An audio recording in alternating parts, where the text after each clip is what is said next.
Good afternoon, and welcome to Oswego Presbyterian Church. For those of you that don't know me, and also for those of you that do, I'm Paul Robb, the bell choir director here. So glad to have so many of you here and to see so many unfamiliar faces. We're all in for a treat. For those of you that have heard the Agape Ringers before, you know what a fine ensemble they are. They're one of Chicago's premier handbell ensembles and perform all over the world. So it's just going to be an awesome concert, and we're looking forward to it. So without further ado, the Agape Ringers.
We want to thank you for taking this afternoon to join us. Clair de Lune is a piece by Debussy. And if you've been to concerts in the past, you may know that I do a lot of research through Bugs Bunny, Looney Tunes, Disney, all right? So first, Clair de Lune was going to be slated to be part of Fantasia in 1941. It had two egrets seeking companionship in the tranquil Everglades.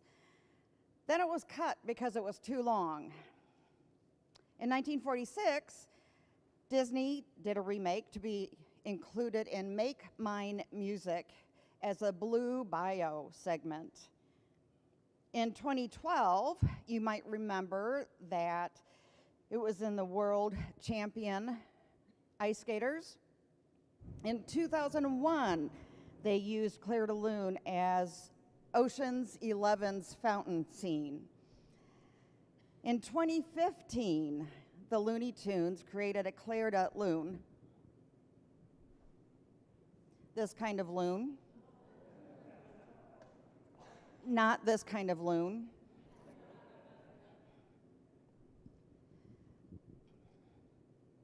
In season 3, episode 12, Phoebe and Justin were forced to go to sleep by their mother. However, their dreams are filled with memories of a playful day spent with Daffy Duck. So you may, as long as your phones are off, you may go to YouTube and you may Google new Looney Tunes for the Clair de Lune or Fantasia's Clair de Lune version, and then we can be your sound system for the video that you're about to watch. But please make sure the sound is off.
Did you know Dvorak was highly interested in Czech folklore, such as the forest women who protected the forest and are kind to those who respect their forests, water sprites that are known for their mischief, Golem of Prague, a clay figure that is said to be brought to life to protect the Jewish community from prosecution.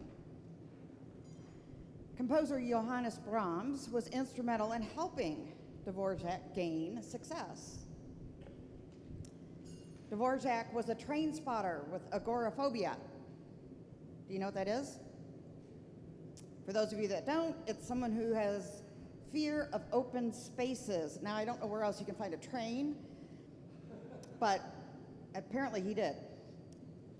Dance number 8 was first scored for a piano duet and later, upon request, scored for an orchestra with piccolo, flute, oboe, clarinet, bassoon, horn, trumpet, trombone, timpani, and strings. Dvorak had 2 opuses, 46 and 72. Opus is Latin for work, not to be confused with Opus the penguin that is in the comic strips in the Chicago Tribune.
Nocturnal Fantasy is an original composition inspired by the Chinese poem Night Thoughts, written by Li Bai of the Tang Dynasty in 701 to 762.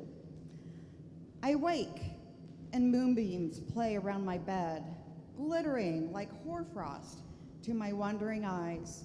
Up towards the glorious moon I raise my head, then lay me down, and thoughts of home arise.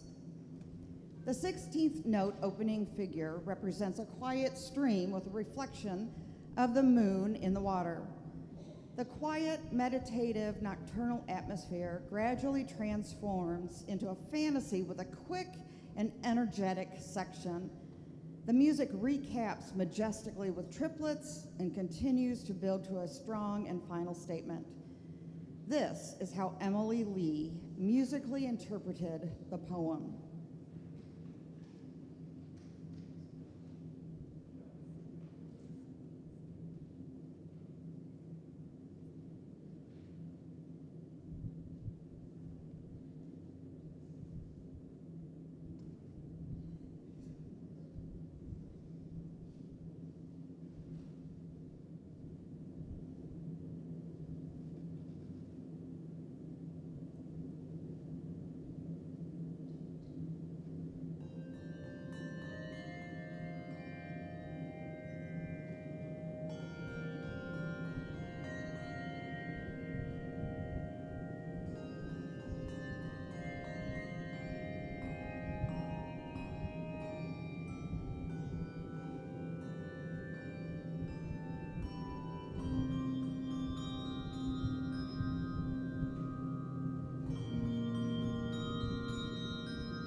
Picture it, if you will, a beautiful June day, and the Ward family is having a reunion at a nice quiet lake off the historic Route 66. 20-year-old Sarah and her sister, 26-year-old Carrie, drove down I-55 so they could beat everyone to Midwine National Tall Grass Prairie Park and snag the best spots in the picnic area. Their parents,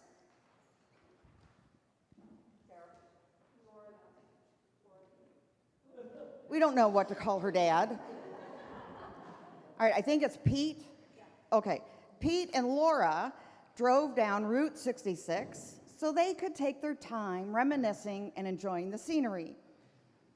When the parents arrived at the park an hour after their kids had the picnic tables decorated and the food set out, Sarah laughed and asked, "What took you so long, Dad? Did you and Mom get lost?" Laura walks up, grabs Pete's hand, looks up into his eyes, and smiling answers for him, "Yes, we got lost in this beautiful place called Memory Lane." Now, Kendall and I drive from Lexington to Wheaton on a weekly basis. We too have to make the decision as to whether to go into overdrive by taking I-55 with our favorite songs blasting on the radio, or to slow down and just drive by taking Route 66, listening to an audiobook and enjoying the scenery. As you listen to Alex Giebert's original composition called Overdrive, you can definitely hear the changes in traffic from the free and clear sections, the aggravation of traffic jams, the horns blaring, and then finally reaching your destination.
We think Alex might have been smoking something when he wrote that piece because he couldn't pick a time signature.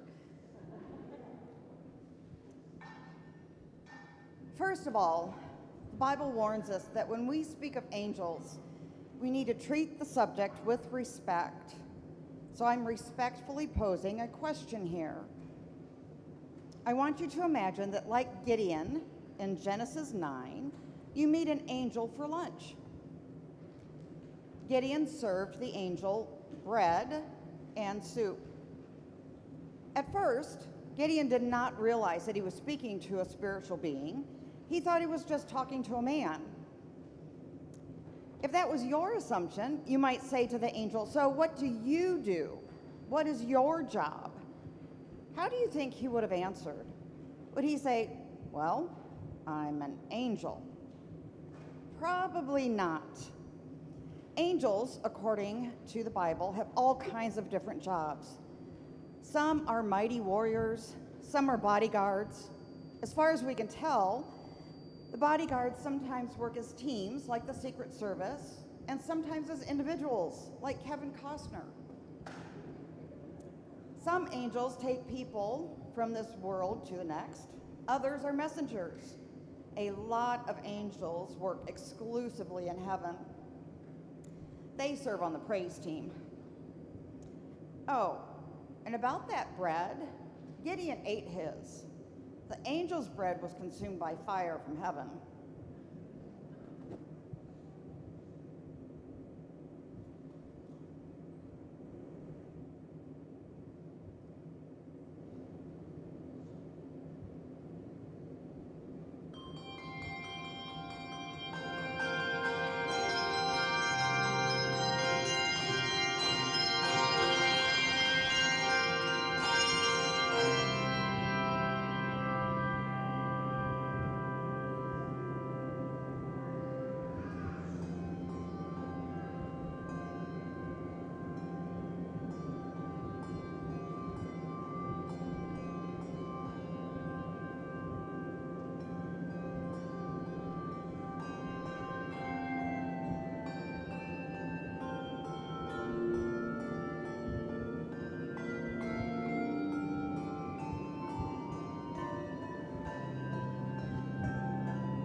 We are going to take an offering, because as you may know, every music group since COVID has had a hard time raising money.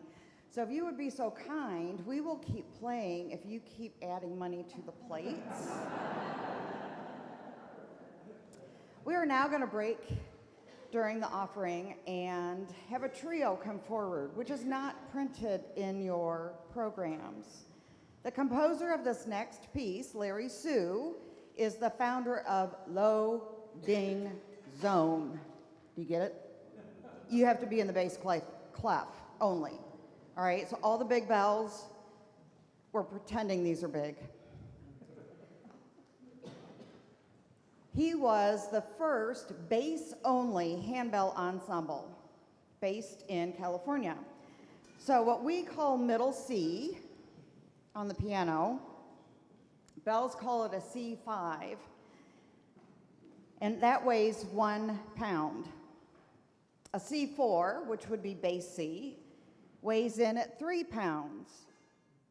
C3, which is low C, weighs in between 7 and 11, depending on who you went to purchase your C3. C2, which is even bigger, also known as the low C, weighs around 15 to 20 pounds. The challenge of bass ringing means that you have to keep up with the ensemble while slinging larger, heavier bells than the front table. That entails more intense lifting and more forceful damping because those large castings have to be tamed with more power than the little ones. The larger castings also mean that the clapper swing distance is correspondingly larger, so you have to account for that in the timing of your ringing stroke. They also take up a lot more real estate on the table than a treble ringer. With all this being said, there might have been a challenge thrown about between the back table and the front table, a little bit like the Jets and Sharks in West Side Story. So my 3 daintiest ladies have taken up the challenge. Well, while they are still weightlifting to build shoulder strength, they will be malleting the entire arrangement. I recommend that you come back in October and see if they have graduated to actually ringing these bells.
Tico tico no fuba. A tico is known as a rufous collared sparrow. Rufous means reddish-brown nape and breast with a gray bill and head. It looks like our American tree sparrow. They are found in gardens, parks, and agricultural fields. They lay about 2 to 5 eggs, and they are non-migratory. Fuba is a type of maize flour. So together it translates, "Little bird, stay out of my cornmeal." The lyrics describe the annoyance caused by the tico bird that keeps eating the protagonist's cornmeal, representing a playful conflict between the bird's instinct and the narrator's desire to protect his food. This is a big setup. If you would like to come up after the concert is over, please don't do this during the concert, but if you come up after, you may lift the heavy bells so that you can understand why the dainty girls might not have taken on that challenge this semester.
Many of you know that Wicked 2 came out this year, so we had to make sure and play some Wicked songs, right? For Good is a beautiful song sung by two friends. So I decided to research friendship and see what other people say. Many people will walk in and out of your life, but only true friends will leave footprints on your heart. I don't have the words to make you feel better, but I do have the arms to give you a hug, ears to listen to whatever you want to talk about, and I have a heart that aches to see you smile again. A true friend is someone who thinks that you are a good egg, even though he knows that you are slightly green. That was from Dr. Seuss.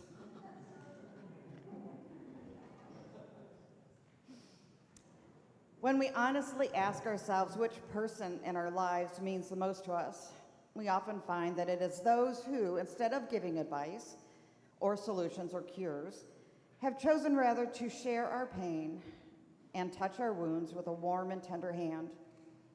The friend who can be silent with us in a moment of despair or confusion, who can stay with us an hour of grief and bereavement, who can tolerate not knowing, not curing, not healing, and face with us the reality of our powerlessness.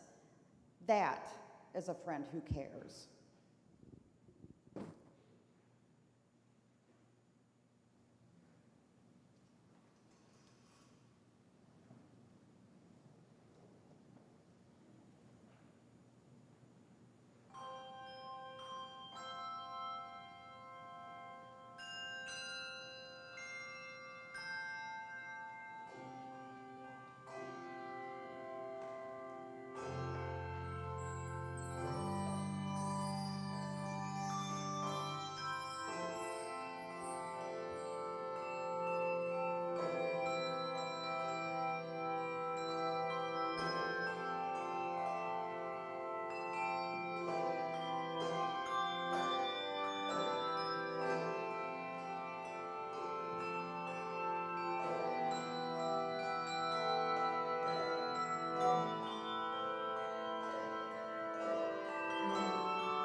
Defying Gravity is also from Wicked and is sung by the character Elphaba, and it's a powerful and emotionally charged song that explores several key themes, emotions, and symbolic elements. At its core, the song is about self-discovery, empowerment, and the pursuit of individuality. The emotional depth of the song is revealed through the contrasting of hope and despair. Elphaba expresses her hope for happiness, freedom, and self-fulfillment, while always acknowledging the potential consequences and sacrifices involved in pursuing her dreams. The song's climax comes when Elphaba decides to embrace her uniqueness and take a leap of faith, both literally and metaphorically. So if you care to find me, look to the western sky. As someone told me lately, everyone deserves the chance to fly. It's time to try defying gravity. Whether you think of Miss Menzel from the Broadway show or Cynthia in the recent movie, we hope you enjoy this rendition of Defying Gravity.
Precious Lord, Take My Hand is an old gospel song with lyrics from Tommy Dorsey, who tells this story as how he came to write it. Back in 1932, I was 32 years old and a fairly new husband. My wife, Nettie, and I were living in a little apartment on Chicago's South Side. One hot August afternoon, I had to go to St. Louis, where I was to be featured as a soloist at a large revival meeting. I didn't want to go.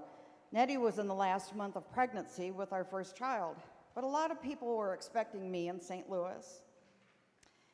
In the steaming St. Louis heat, the crowd called on me to sing again and again. When I finally sat down, a messenger boy ran up with a telegram. I ripped open the envelope. Pasted on the yellow sheet were the words, "Your wife just died." When I got back, I learned that Nettie had given birth to a boy. I swung between grief and joy. Yet that night, the baby died also. I buried Nettie and our little boy together in the same casket.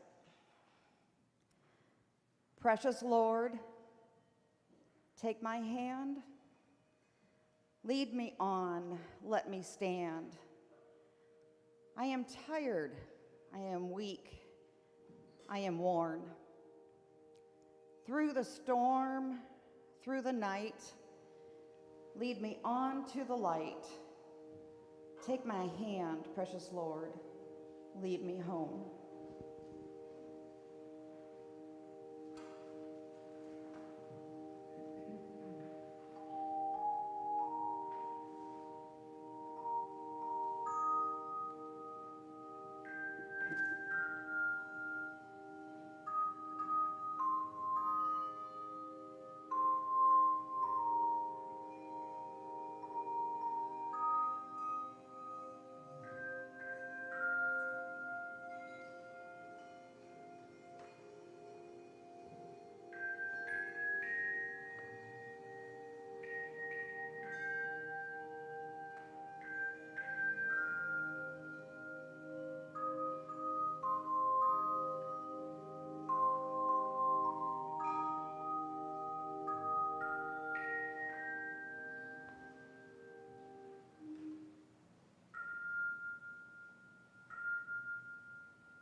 I have a secret. Do you want to know? Okay. One of my ringers actually has a sparkly, glow-in-the-dark cane. Wow. Is that not awesome or what? I bet we can find you one. Hava Nagila was originally a wordless Hebrew chant known as nigun, born out of a time of Jewish oppression in Russia during the early 1800s.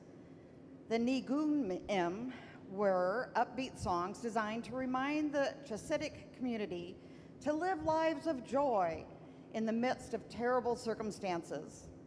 100 years later, ethnomusicologist Abraham Idelson was studying Jewish folk songs and fell in love with the tune. He wrote lyrics based on Psalm 118, verse 24. "This is the day the Lord has made. Rejoice and be happy in it." Idelson had a choir sing his new version at a concert in Israel celebrating the end of World War I, and it became an instant hit in the Jewish community. Hava Nagila will be our last number tonight. We appreciate that you came, and we will close with Hava Nagila.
play one more song for you. We have been practicing it. We hate to let this one go to waste.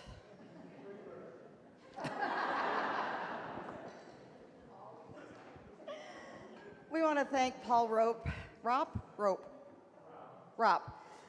for having us. For those of you that did not know, today is National Grilled Cheese Day. We're going to try and load the truck before the downpour occurs. So this song's going to go extra fast. We thank our family and our pets, and I thank the Ringers for being here this afternoon. Sorry, I'm having a moment. And for you, the audience, for coming out to see us. Because if you don't come and see us, then we play to God alone. And we miss you. So thank you for coming. We are going to close with Blue Rondo a la Turk by Dave Brubeck.